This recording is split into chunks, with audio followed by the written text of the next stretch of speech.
You know, we have this image of Al Capone as a hurricane, a guy who solved everything with a Tommy gun and a baseball bat. But this story I'm going to tell you now, which I dug up from the old testimonies of a retired Treasury Department investigator, isn't about violence. It's about something much rarer and much more dangerous in the world of these men. It's about a misunderstanding, a miscalculation so colossal it didn't end in a shootout. It ended in something that left Capone himself, the man who ordered the St. Valentine's Day massacre, utterly perplexed. The question that kept hammering in my head was, what is more frightening to a tyrant, finding resistance or finding utter, chilling indifference? To understand the weight of this mismatch, you need to see the landscape. We're in the late 1920s. You know, we have this image of Al Capone as a hurricane, a guy who solved everything with a Tommy gun and a baseball bat. But this story I'm going to tell you now, which I dug up from the old testimonies of a retired Treasury Department investigator, isn't about violence.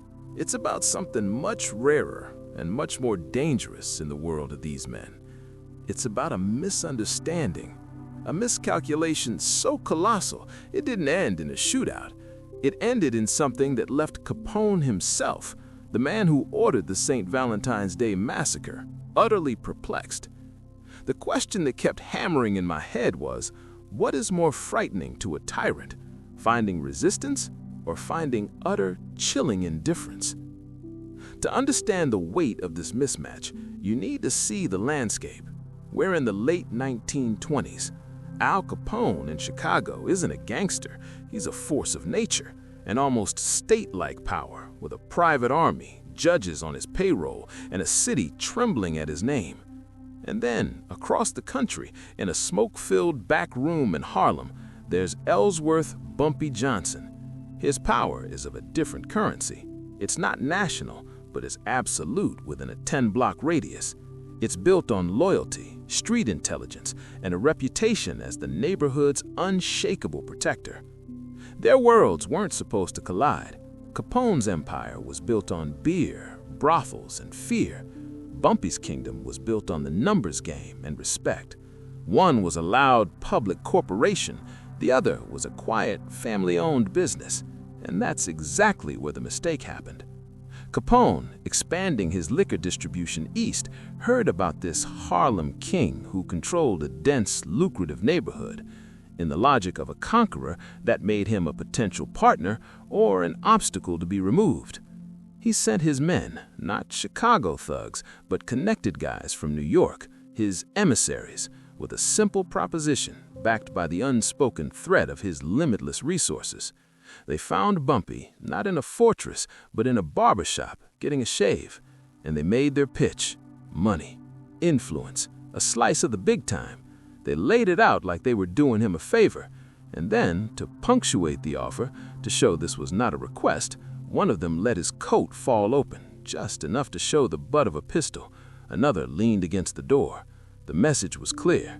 This is business, but business with Al Capone has only one possible ending. Bumpy, with the barber's towel still around his neck, looked at the gun. He looked at the man, and he didn't get angry.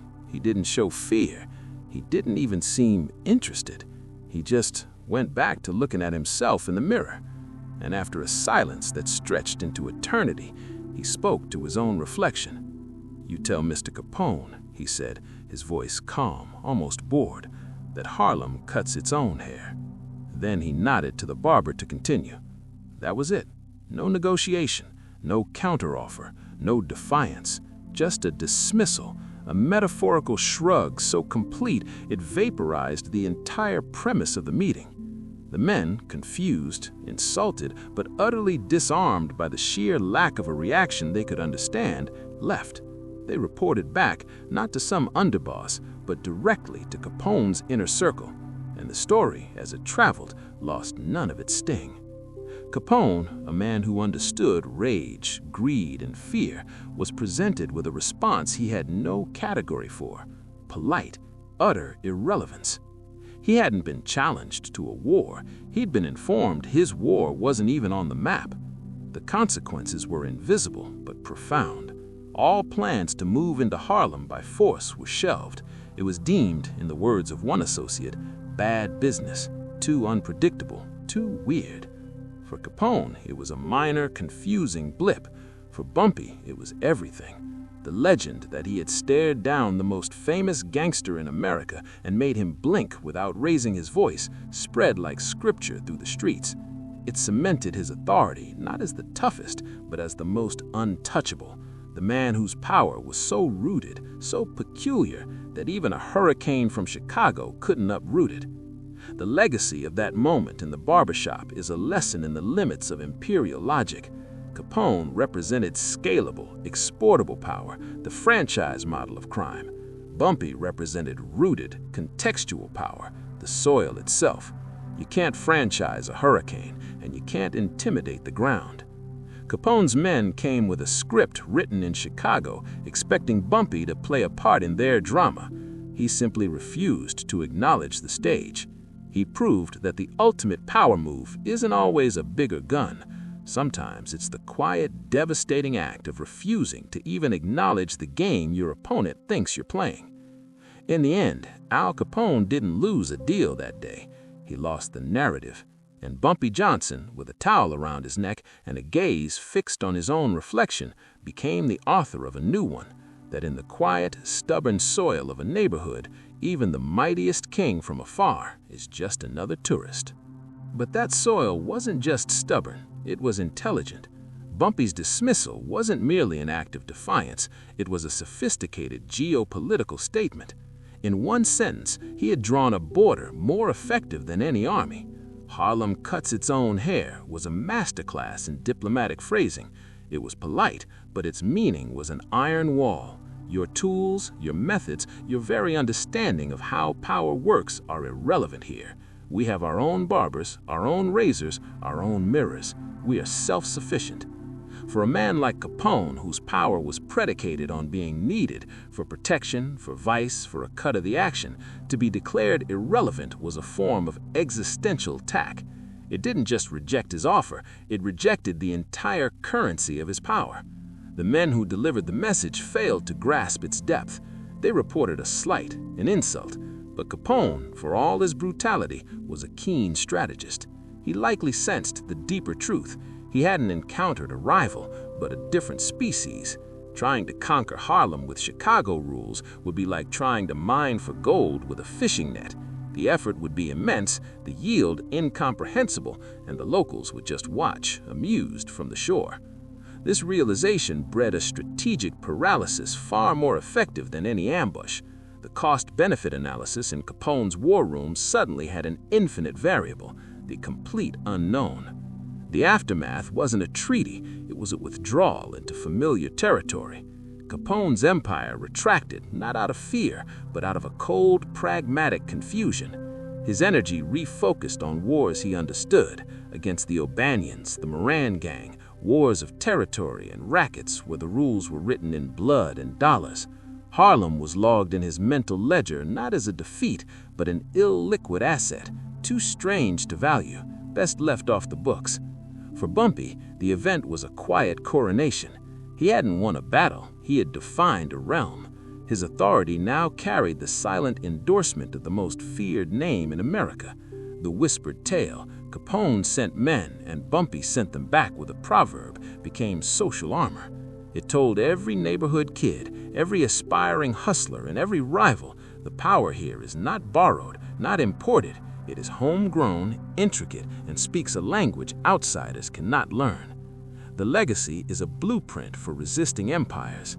Bumpy demonstrated that against a force that operates on scale and spectacle, the most potent defense is not a larger army, but a deeper context. It's the power of the local, the specific, the culturally dense. He turned Harlem's perceived insularity, its blackness, its unique rhythms, its closed networks, into an impenetrable fortress. Capone could buy a politician, but he couldn't buy the loyalty of a shoeshine boy on 125th Street. He could intimidate a union boss, but he couldn't decipher the silent communication of a nod across a crowded bar. In that barbershop, Bumpy revealed that his true weapon was the complete autonomous ecosystem of Harlem itself. He was merely its most articulate expression.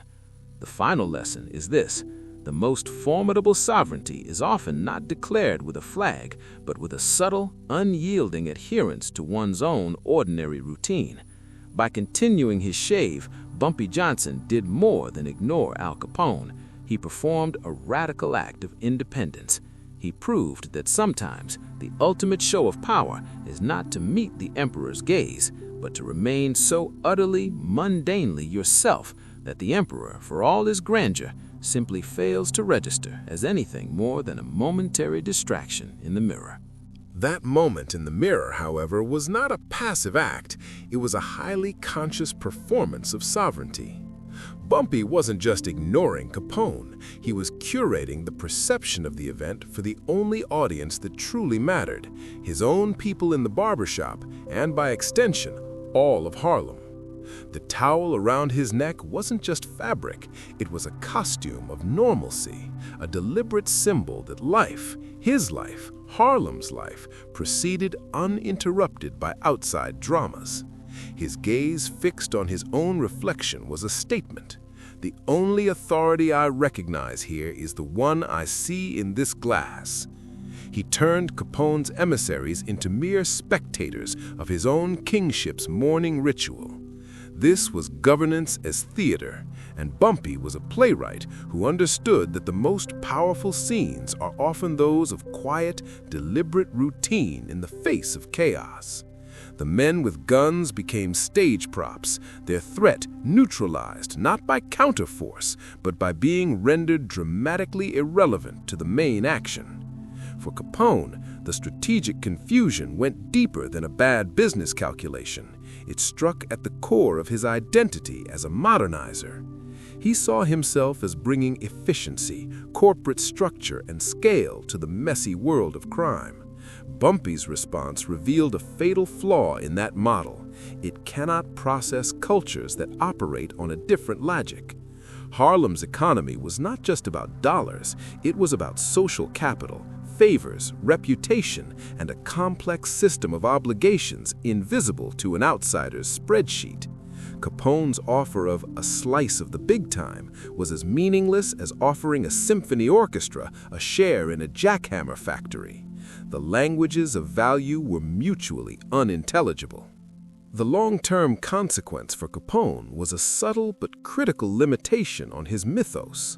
While he became the global symbol of the American gangster, his realm had a silent, stubborn blank spot on the map. His legend was omnipotent, but not omnipresent. For Bumpy, the opposite occurred. The event infused his local legend with a cosmic quality. He wasn't just the man who ran the numbers, he was the man who had translated Harlem's soul into a sentence so potent it repelled a national superpower. This didn't just protect his operations, it spiritualized them. His authority became tinged with the magical, the king who ruled not just through strength, but through an incantation. This imposed a new burden, however, the burden of perfect consistency. From that day forward, every action, every decision had to live up to the myth of the man who was so fundamentally of Harlem that he could deflect Al Capone with a metaphor. He could never appear to be imitating an outsider's style, never seem to be importing solutions. He had to be the pure, unadulterated product of his own soil, or the entire carefully constructed myth would crumble. Thus, the legacy of the barbershop is a paradox of empowerment and isolation. It granted Bumpy Johnson untouchable status within his kingdom, but locked him inside its borders. It proved that a deep cultural sovereignty can be an impervious defense, but it can also become a gilded cage. He became the living embodiment of Harlem's independence, which meant he could never truly leave, never truly adopt the tools of the empires that surrounded him, lest he betray the very source of his power. He won his freedom